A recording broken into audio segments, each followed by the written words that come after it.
para mais uma videoaula de História.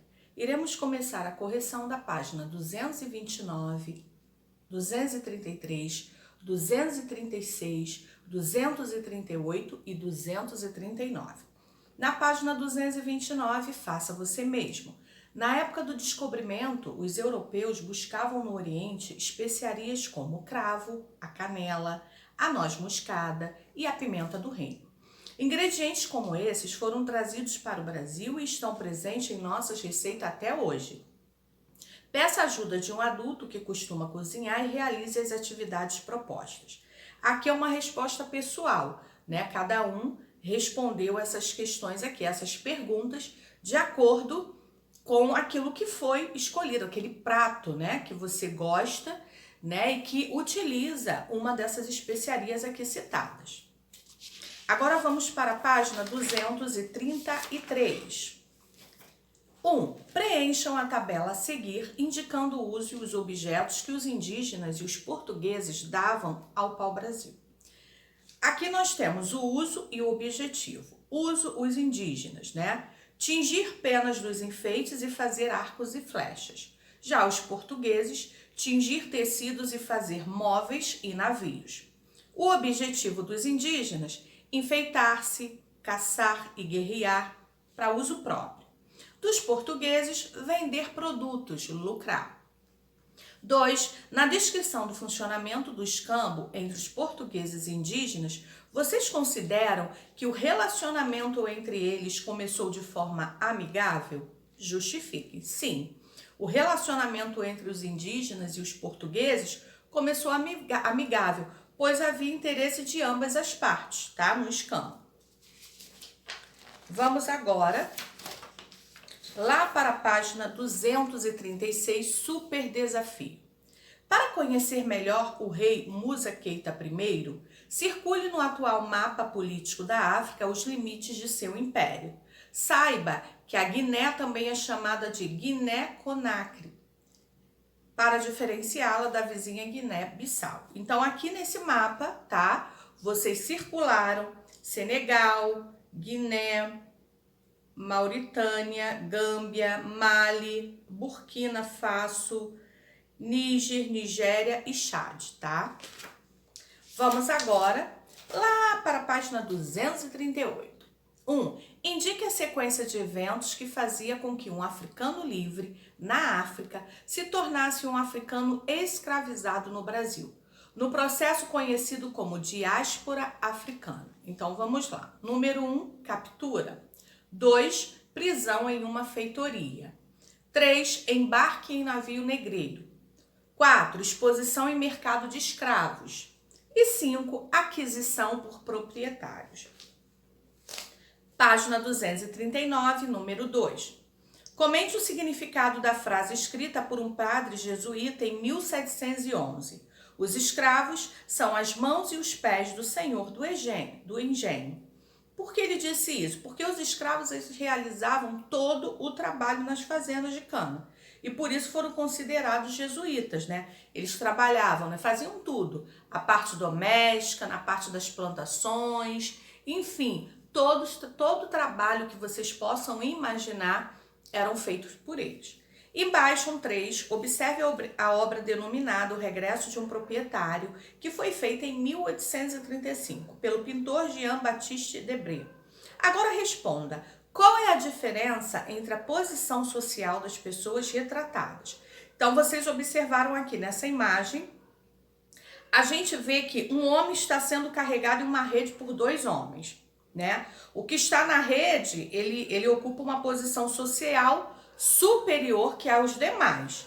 É o proprietário, né? Os outros estão trabalhando e, portanto, devem ser escravizados.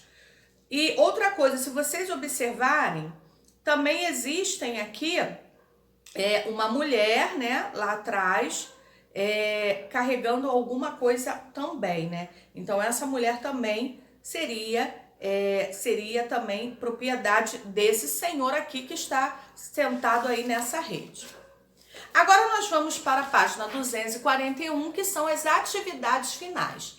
Essas atividades finais vocês vão estar lendo todos os textos que foram, que nós falamos nesse capítulo e vão estar respondendo com atenção às atividades finais, que é da página 241 até a página 247.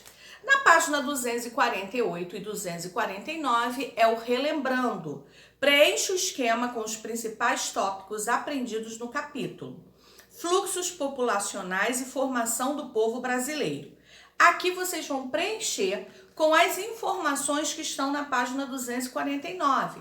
Africanos, indígenas, povo brasileiro e portugueses. Então, essas palavrinhas vão ser colocadas aqui, né, nesse mapa da página 248. No Eu Aprendi, vocês vão estar marcando aquilo que já dominam sobre o assunto. Na página 250, nós vamos iniciar o nosso lançamento também, né, do capítulo 12, Migrações Locais. Aqui, ó, para conversar. Qual destes 3 alimentos você prefere? Você sabe dizer a origem de cada um deles? Vocês sabem? Na página 250, nós temos aqui uma pizza deliciosa, né? Na página 251, nós temos a esfirra e também aqui uma comida japonesa. Então, a comida japonesa, a gente sabe quem trouxe, os japoneses. A esfirra, ela veio do Oriente Médio, dos sírios, libaneses. E já a pizza, quem trouxe, né, isso pra gente foram os italianos. E nesse capítulo nós vamos falar um pouquinho a respeito disso. Na página 252, Vida de Imigrante. A nação brasileira formou-se pelo encontro de povos diferentes que deixaram como herança tanto suas características físicas quanto as culturais. A cultura brasileira é o resultado de diversas influências. Primeiro, havia os indígenas que aqui viviam há muito tempo. Depois chegaram os portugueses, que trouxeram negros africanos na condição de escravizados.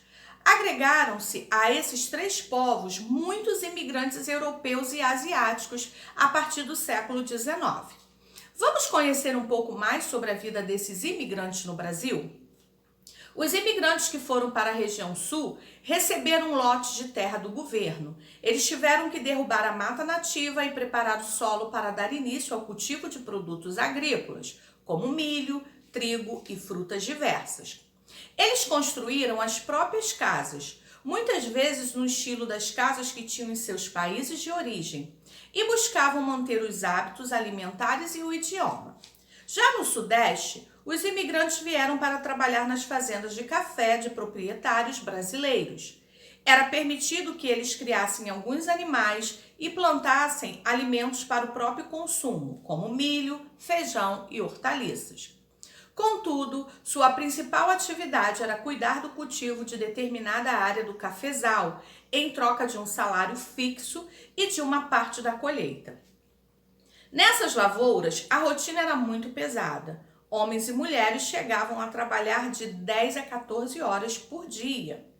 Houve também imigrantes que se tornaram trabalhadores urbanos. Nas cidades, eles podiam ser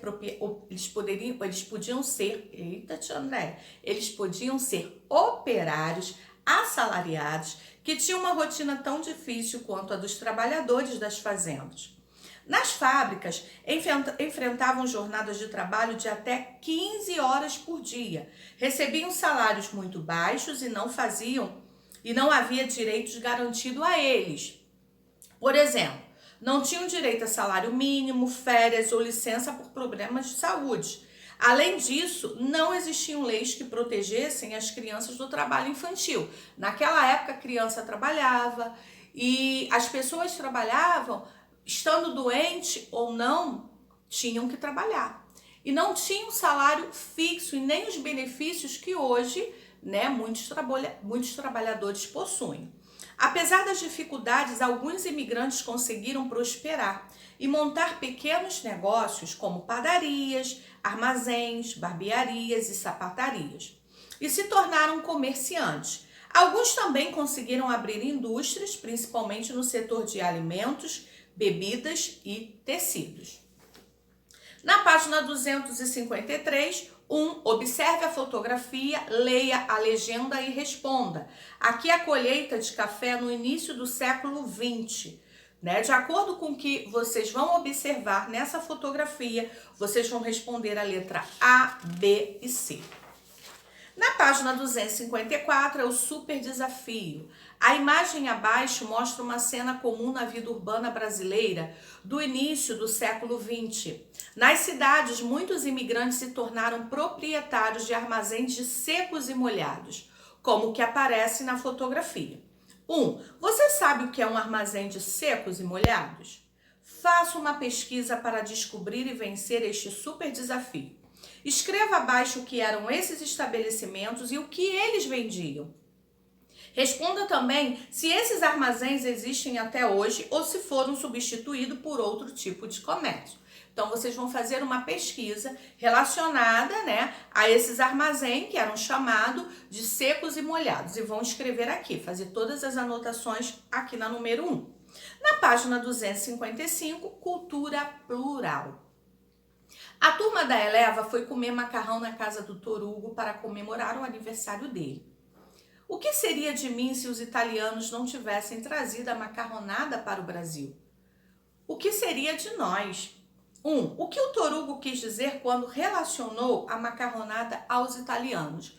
Porque assim como a pizza, foram os italianos que trouxeram, né, essa comida tão saborosa, né, que é a macarronada para o Brasil. Então, por isso que eles estão falando isso, né? O que seria de mim se os italianos não tivessem trazido a macarronada para o Brasil? Por esse motivo.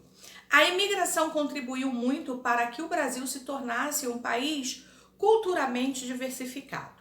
Os imigrantes trouxeram seus hábitos alimentares, seus costumes, suas festas e até novas palavras para a língua portuguesa. Vamos conhecer alguns desses povos e sua influência sobre a cultura brasileira? Então vamos lá. O primeiro aqui que nós vamos estar falando, né, é sobre os portugueses. Os portugueses constituem o mais numerosos no grupo de imigrantes em território brasileiro. Na transição do século XIX para o XX, muitos vieram instalar-se em São Paulo e no Rio de Janeiro, principalmente para trabalhar nas fábricas e no comércio. A bacalhoada e a sardinha assada são alguns dos pratos que foram inseridos na rotina alimentar dos brasileiros. E eles utilizam também bastante azeite, né? Na página 256, nós vamos falar sobre os italianos. Olha aí, quem gosta de uma boa macarronada, quem gosta de uma pizza. Os imigrantes italianos vieram trabalhar como agricultores no Rio Grande do Sul, onde iniciaram a produção de vinho, e também nas fazendas de café de São Paulo. Com eles, os brasileiros aprenderam a comer massas, pizzas e até dizer tchau para se despedir. Embaixo nós vamos falar sobre os espanhóis. A maior parte dos imigrantes espanhóis foi para a cidade como São Paulo, Rio de Janeiro e Salvador. Eles trouxeram técnicas como sapataria, carpintaria e mecânica e ofereceram seus serviços nessas especialidades. Outros se tornaram operários nas fábricas. Foram eles que apresentaram aos brasileiros a paella, uma mistura de arroz, frutos do mar, frangos e temperos, e os churros. Só comida, né? Ai, que delícia! Página 257, vamos falar sobre os alemães. Os imigrantes alemães vieram trabalhar como agricultores na região sul do país. Lá construíram cidades com uma arquitetura típica alemã e a introduziram a criação de porcos e o hábito de consumo de salsichas e outros embutidos, além da cerveja. Embaixo nós vamos falar sobre os libaneses. Os imigrantes libaneses e os sírios dedicaram-se principalmente ao comércio em vários centros urbanos. Eles introduziram a esfirra e o quibe entre os salgados consumidos pelos brasileiros.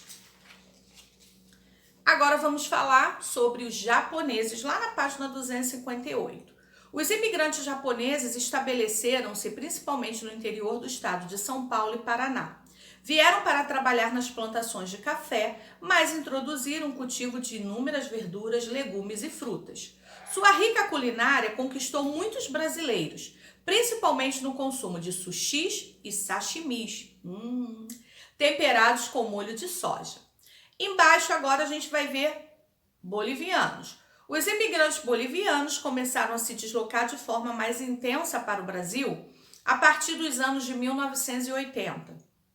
Eles encontraram trabalho na cidade de São Paulo, em oficinas de confecção de roupas. Com isso, a cultura dos países sul-americanos da chamada região andina começou a ser mais divulgada no Brasil. Entre seus pratos típicos está a saltenha, um tipo de pastel assado e recheado. Agora, os venezuelanos. Vamos falar sobre os venezuelanos. Os imigrantes venezuelanos começaram a chegar ao Brasil, principalmente pelo estado de Roraima, a partir de 2013. Eles foram movidos pela grave crise econômica que atingiu a Venezuela e vêm ao Brasil em busca de garantir a sobrevivência da família, de melhores condições de vida e de trabalho. Venezuela, a crise, que está lá, pessoas morrendo de fome, não tendo trabalho. Então, com isso, muitos vieram para o Brasil. Na página 259, que é a última página do nosso lançamento dessa videoaula, 2. Observem a tabela abaixo e respondam as atividades propostas. Brasil já teve mais estrangeiros. A. Em que década o número de estrangeiros é maior em relação ao total da população brasileira? Então, vocês vão ver aqui a década, no qual o número de estrangeiros é maior em relação ao total dessa população brasileira e vão escrever aqui o ano, qual seria. B. Em que década o número de estrangeiros é menor em relação ao total da população brasileira? A mesma coisa, vocês vão olhar e vão anotar. E C, vocês conseguem imaginar uma explicação para esses dados? É uma resposta pessoal, de acordo com as informações que foram colocadas na letra A e na letra B. Tá ok? Então aqui a tia Andréia vai ficando, com mais uma videoaula de história. Vocês podem estar pesquisando, as palavras, que eles trouxeram, que hoje em dia nós temos o costume, de falar. Assim como a gente vê, por isso que todas as vezes, as pessoas sempre falam, que a cultura do Brasil é uma cultura diversificada, justamente por causa disso, porque vieram pessoas de outros países e trouxeram essas culturas, que hoje em dia, esses alimentos saborosos, agora eu posso dizer assim, como a turminha da Eleva falou, que seríamos de nós sem uma pizza, sem uma macarronada, uma esfirra, um quibe, olha. E agora a tia Andréia vai ficando aqui, com mais uma videoaula e falando, essa palavrinha que trouxeram para nós. Tchau. Um beijo, fiquem com Deus. Até a próxima.